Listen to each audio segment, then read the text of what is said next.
সুপ্রিয় সুধী, সিয়ামের মাধ্যমে মানুষের নফসে আম্মারা এটা দুর্বল হয়ে যায়। নফসে আম্মারাকে, নফসের খাহিসাতকে দুর্বল করার জন্য এবং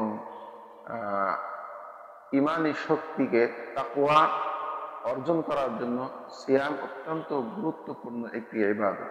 আল্লাহ সুবহানাহু ওয়া তাআলা সূরাতুল বাকারার মধ্যে বলেন, ইয়া আইয়ুহাল্লাযীনা আমানু কুতিবা আলাইকুমুস সিয়াম কামা কুতিবা আলাল্লাযীনা মিন ক্বাবলিকুম লাআল্লাকুম তাত্তাকুন। এই সিয়াম শুধু আমাদের উপরে আল্লাহ সুবহানাহু ওয়া তাআলা ফরজ করেন না, পূর্ববর্তী যে সকল উম্মত ছিল সকলের উপরে আল্লাহ সুবহানাহু ওয়া তাআলা এই সিয়ামকে ফরজ করেছেন। হযরত আদম আলাইহিস সালাতু ওয়াস সালাম থেকে নিয়ে এই রোজা, এই সিয়ামের বিধান এসেছে। প্রতি মাসের 13, 14, 15 তারিখে তিনি রোজা পালন করতেন। এমনি ভাবে খ্রিস্টানদের মধ্যেও এই রোজার বিধান ছিল, ইহুদিদের মধ্যেও রোজার বিধান ছিল। চিকিৎসা শাস্ত্রের মধ্যে এই সিয়ামের অনেক উপকারিতা এটা প্রমাণিত হয়েছে, এবং কি অন্য অন্য ধর্মের মানুষ যারা রয়েছে তারাও এই অনাহারে থাকা, সিয়াম পালন করা, এর মধ্যে যে উপকার রয়েছে তারা স্বীকৃতি দিয়েছে, এটাও তারা স্বীকার করে থাকে। জনাবে মুহাম্মদুর রাসূলুল্লাহ সাল্লাল্লাহু আলাইহি ওয়াসাল্লাম নবুয়ত প্রাপ্তির পরে সর্বপ্রথম মানুষদেরকে ঈমানের দাওয়াত দিয়েছেন, মানুষকে শিরিক থেকে ফিরে থাকার দাওয়াত দিয়েছেন, সর্বপ্রথম মানুষকে শরীয়তের বিধান সম্পর্কে দাওয়াত দেন। এরপর আল্লাহ পক্ষ থেকে আল্লাহ সুবহানাহু ওয়া তাআলা যখন শরীয়তের বিভিন্ন বিধানাবলী নাজিল করলেন, সর্বপ্রথম আল্লাহর হাবিব সাল্লাল্লাহু আলাইহি ওয়াসাল্লাম সালাতের দাওয়াত মানুষকে দিলেন। সালাত ইসলামের রুকন সমূহের মধ্যে হতে সবচেয়ে দামি, সবচেয়ে শ্রেষ্ঠ যে রুকন সেটি হচ্ছে সালাত, সেটি হচ্ছে নামাজ। এই নামাজের বিধান নাজিল হয়ে গেল। আল্লাহর হাবিব সাল্লাল্লাহু আলাইহি ওয়াসাল্লাম সাহাবীদেরকে, ইমানদারদেরকে, মুসলমানদেরকে নামাজের দাওয়াত দিলেন। এমনি ভাবে একের পর এক ধারাবাহিক ভাবে ইসলামের বিধি বিধানগুলি আল্লাহর হাবিব সাল্লাল্লাহু আলাইহি ওয়াসাল্লামের উপরে নাজিল হতে থাকলো। হিজরতের 1.5 বছর পরে শাবান মাসে 10ই শাবান আল্লাহর হাবিব সাল্লাল্লাহু আলাইহি ওয়াসাল্লামের উপরে এই সিয়ামের বিধান নাজিল হয়েছে।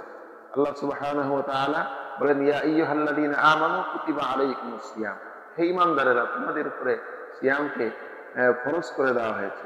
এই রমজান মাসের রোজা ফরজ হওয়ার পূর্বে উম্মতে মুহাম্মাদের উপরে আশুরার 10টি রোজা ফরজ ছিল। যখন আশুরার এই 10টি রোজা ছিল তখন উম্মতে মুহাম্মাদি আশুরার রোজা পালন করতেন। যখন রমজানের রোজার আয়াত নাজিল হয়ে গেল, সিয়ামের আয়াত নাজিল হয়ে গেল, সমস্ত উম্মতে মুহাম্মাদি রমজানে সিয়াম পালন করতেন। সিয়ামের শুরুতে এতটুকু আমাদের জন্য সুযোগ ছিল, সুবিধা ছিল, যে কোনো মুসলমান যদি চাইতেও রোজা পালন করতে পারত, আর যদি কোনো মুসলমান না চাইতো, রোজা পালন না করে রোজার পরিবর্তে একজন ক্ষুধার্ত ব্যক্তিকে তারা পানাহার করাতো, অর্থাৎ তার ফিদিয়া দিয়ে দিত। এর মাধ্যমে মানুষকে রোজা রাখার প্রতি একটা অভ্যাস গড়ে তোলার ব্যবস্থা আল্লাহ সুবহানাহু ওয়া তাআলা করে দিয়েছেন। কিছুদিন পরে যখন মানুষ সিয়াম পালন করতে করতে অভ্যাস করে ফেলেছে, তখন আল্লাহ রাব্বুল আলামিনের পক্ষ থেকে বিধান নাজিল হয়ে গেল, যখন কোনো অসুস্থ ব্যক্তি বা কোনো রুগ্ন ব্যক্তি, অক্ষম ব্যক্তি ছাড়া সুস্থ সবল কোনো প্রাপ্ত নারী এবং পুরুষের জন্য ইচ্ছাকৃতভাবে রোজা ছেড়ে দেওয়ার বিধানটা রহিত হয়ে গিয়েছে। সুতরাং এখন যারা সিয়াম পালন করবে, যদি কোনো ব্যক্তি অসুস্থ থাকে, মুসাফির থাকে, শরীয়তের যে সমস্ত বিধি নিষেধ রয়েছে, এই সমস্ত কারণে যদি কোনো ব্যক্তি সিয়াম ছেড়ে দেয়, তাহলে তার জন্য সুযোগ রয়েছে পরবর্তীতে এই সিয়ামের কাজা আদায় করে নেবে। কিন্তু কোনো সুস্থ ব্যক্তি, সবল ব্যক্তি ইচ্ছাকৃতভাবে যে রোজা ছেড়ে দেয়, তার জন্য কবিরা গুনাহ হবে। সিয়ামের অনেক উপকারিতা। আল্লাহর হাবিব সাল্লাল্লাহু আলাইহি ওয়াসাল্লাম বলেন, আল্লাহ রাব্বুল আলামিন বান্দার খুবই নিকটবর্তী হয়ে যান যখন এক বান্দা ক্ষুধার্ত অবস্থায় থাকে, যখন বান্দা আল্লাহ পাকের পবিত্র কদমে সিজদায় নিয়ে পড়ে। এই দুইটা অবস্থায় বান্দা আল্লাহর অনেক করিব হয়ে যায়, অনেক নিকটবর্তী হয়ে যায়। সিয়ামের মাধ্যমে বান্দার সাথে আল্লাহ পাকের সাথে একটা মিল খুঁজে পাওয়া যায়। সে মিলটি হচ্ছে, আল্লাহ রাব্বুল আলামিন কখনো পানাহার করেন না, খাবার গ্রহণ করেন না, এবং সকল খাহিসাত থেকে আল্লাহ সুবহানাহু ওয়া তাআলা পুত পবিত্র রয়েছে। বান্দা যখন সিয়াম পালন করে, বান্দা তখন পানাহার থেকে বিরত থাকে। আল্লাহ রাব্বুল আলামিনের গুণের সাথে বান্দার একটা গুণ অর্জন হয়।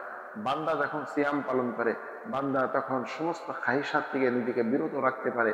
এক্ষেত্রেও আল্লাহ সুবহানাহু ওয়া তাআলার গুণের সাথে বান্দার একটা গুণ শামিল হয়। আল্লাহ সুবহানাহু ওয়া তাআলা আমাদের সকলকে পবিত্র মাহে রমজানের সিয়ামের গুরুত্ব বুঝে সিয়াম পালন করার তৌফিক দান করুন।